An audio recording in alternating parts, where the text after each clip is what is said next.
Bismillahirrahmanirrahim. Assalamualaikum warahmatullahi wabarakatuh. Pada video kali ini kita masuk ke pelajaran bahasa Suryani lagi. Kali ini saya akan menjelaskan tentang al-mubtada wal khobar atau nominal sentence yang dalam bahasa Suryani disebut syurya wa taba. Syurya wa taba sama seperti al-mubtada wal khobar. Bagi kalian yang sudah pernah pesantren, pasti sangat mengenal apa itu al-mubtada wal khobar dalam bahasa Arab. Dan keduanya memiliki syarat yang sama, yaitu yang pertama adalah syama yadi'a la syurya, yaitu mubtada atau syuryanya itu harus syama yadi'a atau isim ma'rifat atau definite ya dalam bahasa Inggrisnya. Yang kedua, syarat untuk al-mubtada wal khabar atau syurya wa taba yaitu naqi puta de syurya wa taba bergensa wa menyana, yang artinya naqi puta atau naqi pusa ini artinya mutabaqah atau kesesuaian atau corresponding antara al-mubtada dan khabar, antara subjek dan predikat atau predikat pada gensa itu jins dalam bahasa Arabnya itu gender. Kemudian pada menyana atau number atau jumlah bilangan. Kemudian akan tetapi ada satu perbedaan, yaitu harus ada asura atau rabit ya dalam bahasa Arab, atau seperti linking verb atau to be dalam bahasa Inggris. Seperti apa asura tersebut kita lihat. Nah, di sini cara membuat asura untuk syurya wataba ada dua. Yang pertama yaitu hushbaye prishe dengan bunyi direduksi. Hushbaye prishe ini kalau dalam bahasa Arab disebut al-dhamir al-munfasil atau kata ganti atau pronomina yang terpisah. Yang direduksi seperti apa? Yaitu bunyinya tidak lagi sama seperti bunyi pronomina pada subjek. Di sana kita lihat ada kata u dan we itu diambil dari kata hu, dia laki-laki. Di sana ada garis yang menandakan bahwa huruf tersebut tidak dibaca, yang dikenal dengan sebutan linea occultans. Di sana pada huruf H atau huruf H, jadi huruf H-nya tidak dibaca menjadi u atau we ketika ia disandingkan dengan kalimat setelahnya. Nanti akan dibahas insya Allah setelah slide yang ini. Slide pertama ini. Yang kedua, i atau y, yaitu dari kata hi menjadi i. Kemudian untuk at, yaitu menjadi bunyi t-nya saja karena huruf alef atau alaf dan nunnya itu tidak dibaca. Begitu pula untuk kamu perempuan, hanya ada huruf tambahan huruf ya yang tidak dibaca, dan untuk na itu untuk saya dari kata ena. Kemudian ada enon dari kata henon dan enen dari kata henen, di mana huruf h atau he masing-masing kata tersebut dibuang menjadi huruf alaf. Kemudian ada ton atau aton dan aten atau ten untuk kalian laki-laki dan perempuan, dan terakhir ada nan dari kata hanan. Jadi huruf h-nya di sana atau h-nya itu dibuang dengan tanda linea okultan di atas huruf tersebut.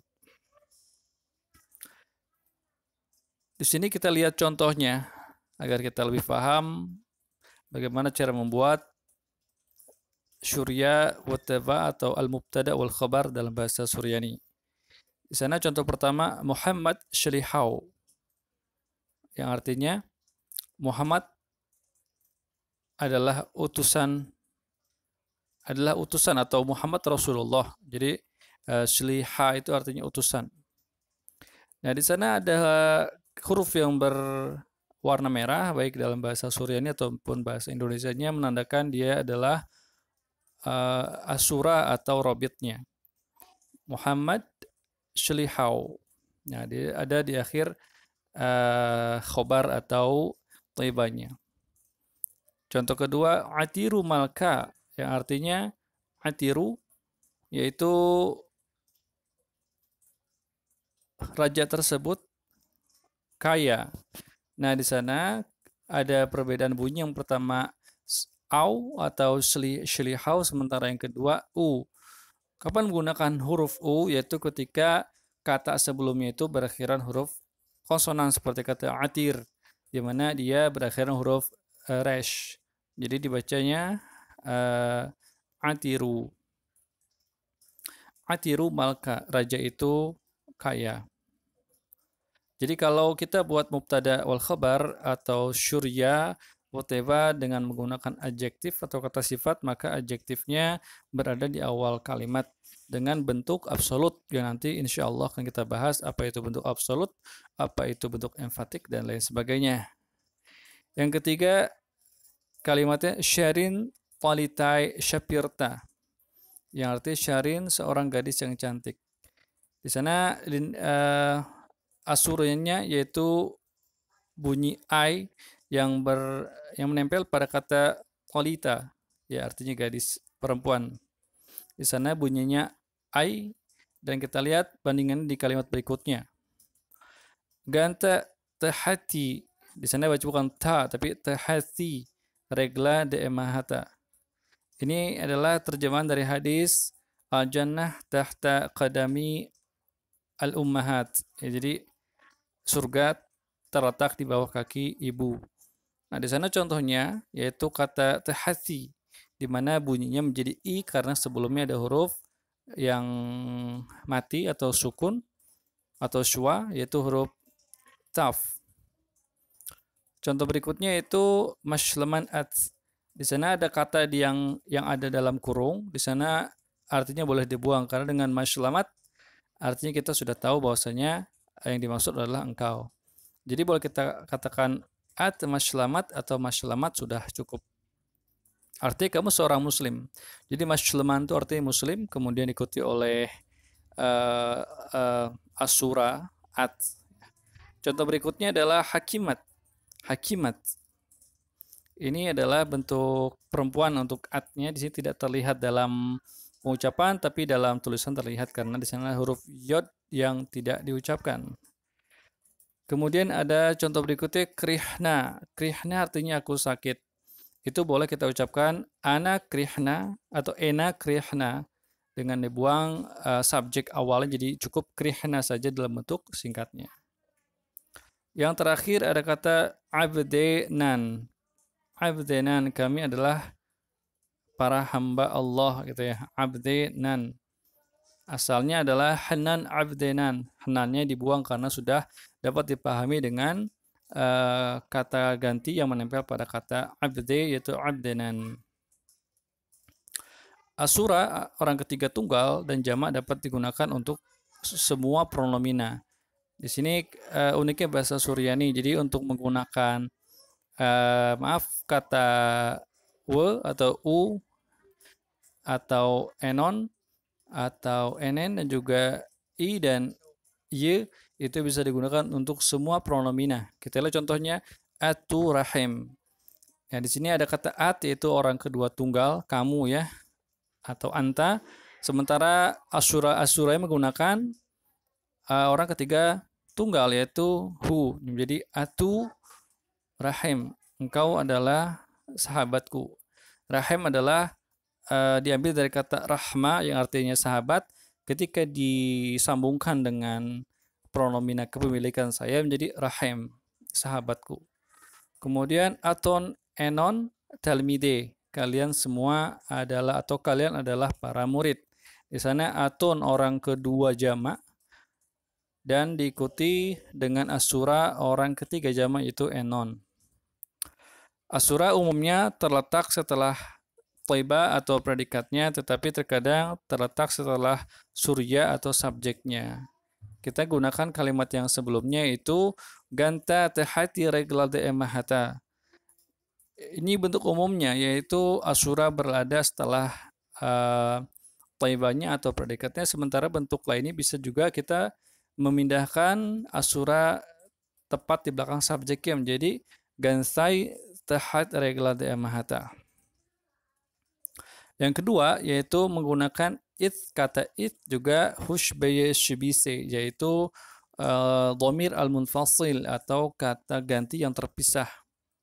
Kalau tadi maaf yang menyatu ya, ini adalah yang terpisah. Di sini adalah konjugasinya yaitu dari kata itau untuk dia laki-laki, ite dia perempuan, itaih dan itaih untuk kamu laki-laki dan kamu perempuan, isai untuk saya, itaihon untuk kalian, untuk mereka laki-laki, itaihen mereka perempuan, itaihon, itaihen untuk kalian laki-laki dan perempuan, dan itain untuk kami. Kita lihat contohnya di sini. Kadahu ithau bebaite de syum'un. Kadahu ithau bebaite de syum'un. Ini diambil dari Injil ya, entah Injil apa, yang artinya kadahu ithau bebaite de syum'un. Tatkala ia berada di rumahnya Simon atau Kefa. Contoh kedua yaitu Maryam ite bemadrashta. Maryam berada di sekolah. Ya, di sana yang cetak merah itu adalah asuranya. Contoh ketiga, at itai harka. Kamu ada di sini. Yang keempat, ana itai taman. Aku ada di sana. Kemudian apa fungsi asura? Mengapa kita harus gunakan asura atau robit untuk membuat kalimat tersebut menjadi dapat difahami? Yaitu asura berfungsi untuk mencegah terjadinya ambigu pada makna yang dikehendaki. Untuk mengatakan Yusuf seorang guru dan Sabrina seorang ratu tidak boleh dengan Yosef Malpana dan Sabrina Malkta. Karena arti ini itu berbeda dari yang kita maksud. Yosef Malpana artinya Yosef sang guru. Jadi dia menjadi sifat dari kata Yosef. Begitu pula Sabrina Malkta artinya Sabrina sang ratu. Oleh karena itu kita harus menggunakan asura. Kalimat tersebut menjadi Yosef Malpanau. Yosef Malpanau artinya Yosef seorang guru. Dan Sabrina Malktai, Sabrina seorang ratu. Kemudian jika tidak terjadi ambigu, maka asura boleh dibuang. Jadi digunakan ketika memang takut terjadi ambigu atau iltibas ya dalam bahasa Arabnya. Contohnya seperti ini. Maria ma'adran. Maria ma'adran artinya Tuhanku atau Tuhan penolongku. Ini tidak akan ambigu ya, maknanya jelas. Kemudian yang kedua, Shemah Isbel, namanya Isabel. Shemah Isbel. Yang terakhir yaitu Kolhon Shibile Shulama. Kolhon Shibile Shulama. Seluruh jalannya, Kolhon arti seluruh, Shibile jalannya, Shulama yaitu keselamatan. Wallahu a'lam bishawab. Semoga bermanfaat. Assalamualaikum warahmatullahi wabarakatuh.